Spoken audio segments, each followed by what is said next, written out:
Hey guys, welcome to Callous Fight Night. This is a rematch between UD and Zomog that we saw in week 1. I think if more time had passed, this probably would have a little more hype behind it, but you guys saw the random drawing on screen. Random is random. This is just the way that it worked out. Nevertheless, this is a high-level match between two SPL and Callous Invitational level ADV players, so let's see how it goes. And UD is the champion, having defended his title against Nolorium last week. So he beat both Zomog the first time around and then Nolorium. 2 wins in a row for him, looking for the third. Zomog back for revenge. There was a Giga Drain and a Fire Blast exchange, but the Venusaur actually went faster, so it didn't gain anything from the Giga Drain. He had to eat the Fire Blast after he got the Giga Drain off. So it was actually a relatively even trade. If anything, the Tyranitar, let me look at the health on both. Yeah, I mean, C-Tar might have even gotten the better end of it. But the Venusaur has subsequently gained some health back. We do see the Leech Seed here. He also got the Sleep Powder off on the Blissey, looking like some kind of stall team for both players. Looks like the linear-esque Venusaur Fori team that I think is very well known at this point. The traditional team has Swampert, T-Tar, Bliss, and Aerodactyl as the last four. Zomog may have his own variation of it, but that is the traditional version of the team. And then for UD, it is harder to say. I would think that a Swampert and a Skarm and a Gengar or something along those lines would make sense. There could also be a Dougie, which fits really well in these kind of teams. And also, it's very good with Zapdos if it is a BP Zapdos. We'll see. Zomog does have a variation here. He's actually opting for the Moltres variant of this, which sometimes occupies the Aerodactyl spot with the aforementioned other three. It also could be the Jolt plus Moltres variation, which I'm not a huge fan of, but I know some guys, Eden, Altina, those kind of guys, have run that variation of this. There's the Bliss. We expected her to be there. We've got Bliss on Bliss at the moment. There is a layer of spikes beneath UD's team. And there's a Wish, which I know Venusaur could use. Anybody else? Nah, that's about it. Everybody else is pretty healthy. Moltres isn't at a hundo, but he's close enough to where it's not a huge deal. And it is going to be the Venusaur receiving the Wish. That's going to go back up to a hundo. And in comes Starmie, which, I mean, presumably has Rapid Spin. What is this Pokemon? We have Volbeat coming in for UD. All right. Zomog says my knowledge of Volbeat is lacking. I will admit, makes two of us. I'm not clear why this is here. I guess he's having some fun with Fight Night. This is obviously not a super tournament viable Pokemon, but here it is. We've got Volbeat staring down Venusaur here. I'm gonna not go to a different tab to look at what the thing does. Apparently it is Trick. Gonna switch Choice Band with lefties. That's a good start. Moltres does not want a Choice Band, so already got some value out of it. Will there be more? Starmie coming into Fori. This is a traditionally Fori favored matchup, especially if it is HP Bug. Rapid Spin does happen. But there is the HP Bug, and it's heavy damage, 62%, leaving Starmie on its deathbed. Even if it goes Recover here, it would die to another HP Bug, plus the Sand. Zomog knows that it's going to be a switch, so he goes for the Spikes, and one layer is down again. There's Tail Glow, that is basically Nasty Plot as far as new gen players are concerned. And there's the BP, so it's going to be Blissey receiving that, but no fun allowed. There's the Roar. Lame. However, the Moltres doesn't have lefties anymore, remember? And there's ballsy play here. Gonna go for Tail Glow again. Could have just been instantly killed by a Flamethrower, but Zomog playing it safe, going for the Roar. So, yeah, pretty standard 5 for UD, but instead of like a good Pokemon like Dugtrio or Skarmory or something, we've got a Volbeat. Might as well have some fun with it. And Zomog, the last two unrevealed, but like I said, I would expect something along the lines of certainly a Swampert in the back. Swampert T-Tar, right? I mean, T-Tar's got to be there with Fori, probably Pursuit Tar. So yeah, I would say Swampert T-Tar, and I'm still not clear exactly what the Volbeat's trying to do. Trick, Tail Glow, Baton Pass.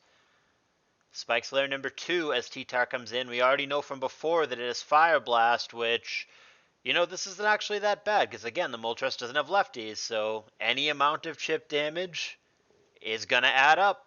And there is our first knockout via the crunch. Flamethrower did a lot to T-Tower. That's also low. That also doesn't have lefties, but it's alive for now. I believe the Starmie's in some trouble too, though, right? It's at 14%, and the 2 layers of spikes are down. So both the T-Tower and the Starmie are effectively dead in this situation. They will both insta-die upon stepping on the spike, so even though the scoreboard says that UD is ahead 6-5, he is actually basically behind 5-4. And I'm kind of surprised that that UD didn't just let that go. He has 2 pokes that have no purpose other than fodder. I don't really see too much of a point of letting something that isn't fodder take damage, but he sees it differently. He let the Zapdos eat a Giga Drain. I guess one good thing is that it triggered the pressure ability, so it cost him 2 PP, but I still don't know that I love that play. Bliss and Moltres, or Bliss and Fori rather. Toxic there is going to miss, not that it would have affected the Fortress. There's T-Bolt, and Spike's Lair number 3, which, I mean, why not, right? UD can't remove him.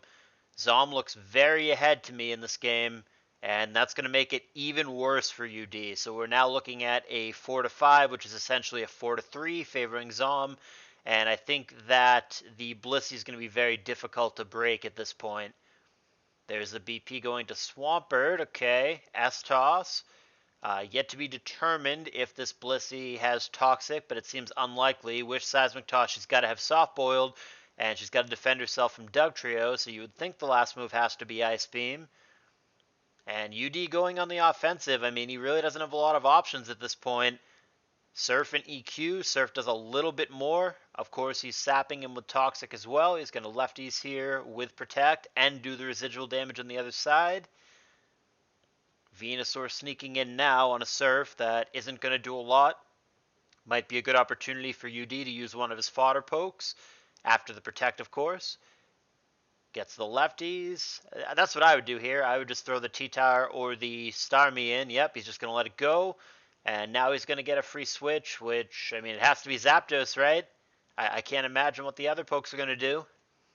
That's going to prompt a switch just in case, and it is BP back to Swampert, which we haven't actually seen the last move, but it's almost certainly a Mono Pert. I'm thinking its last move, I mean, probably just refresh, right? I don't see a lot of point of Roar. I think that UD's team is cute. He's certainly way more creative than the boring and standard team that Zom brought, but it doesn't seem to be getting it done. I think this game is basically already over, and I think Zom has this well in the bag. There's the T-Tower fodder. Volbeat here with one last chance to show its stuff and make something happen here. There's the Tail Glow. Nope. And there's the Hidden Power Fire. Pretty sure we are all but done here. Maybe Zapdos has a Drill Peck and gets a crit. It would have to be something like that. Just going to go for Thunderbolt. Like I said, all but certain. Even though UD was the more entertaining man in this battle, I believe we are pretty done here. Going through the motions, Zomog making a comment they might be ahead of us in real time. He makes a comment about a freeze. I guess it would be Zom that would get the freeze if anybody, right? Because I don't think this Swampert has Ice Beam, and then Zapdos doesn't have a move that can freeze, so I think that means that Zom is getting one. Not that he needs it by any means. I'm seeing the GGs, like I said. Be shocked if that were GG with UD winning, given the current board state, but let's find out. There's Toxic Damage, Ice Beam, is that the aforementioned freeze? Man, they're way ahead of us in real time. Skipping to the end here would skip many turns. I'm letting you guys enjoy the action at the exact same time that I'm seeing it. Zapdos last man standing. I think we all know how this game is going to end, but nevertheless, pretty cool of UD to bust out Volbeat. Hey, critical hit from Zapdos for the kill. Hypothetically now, if it did have Drill Peck and did get a crit, UD could hypothetically win here, but that doesn't look to be the case. It's Thunderbolt. That ain't going to do it. And Zapdos with one more attack, whether it is a Seismic Toss or an Ice Beam or whatever it is just a Seismic Toss, is going to go down. Zomog going to take it down, and he's going to be the new CALLOUS Fight Night champion. UD with a 2-week stretch defending the crown. He won the first one. He defended it once, but not able to beat Zomog a second time, and now Zomog is going to be our champ. He's going to face a new challenger next week, and as always, we are going to live on screen check out exactly who that's going to be. Not wrong, but you know. All right, let's see. What I didn't do it in advance this time, the numbers, so I'm going to have to do this on screen, which is a little unfortunate, but let's just figure it out. 3, 6, 9, 12, 15, 18, 21, 24, 27, 30, 36, 39, 40, 42. Is that the magic? Is that the magic number? I'm just going to make sure that's right so everybody has a fair chance, but I believe we're drawing 1 through 42 here. 3, 6, 9, 12, 15, 18, 21, 24, 27, 30, 33, 36, 39, 41, 42. Yep. So 1 through 42 is what we're going to be drawing here. You guys know the deal. I only ever do it the one time, and whatever it is, we start with a huge number like that, and then we knock it down to 42. I click generate once, and we have an answer. Number 41 is going to be the answer. Who's that? Coco, better known as Helpona. We'll see if he actually can end up doing it or not. His schedule is terrible, but if he is available and is able to do it, it's going to be Helpona facing off against Zomog next week in CALLOUS Fight Night. Thanks for watching. I'll see you guys there.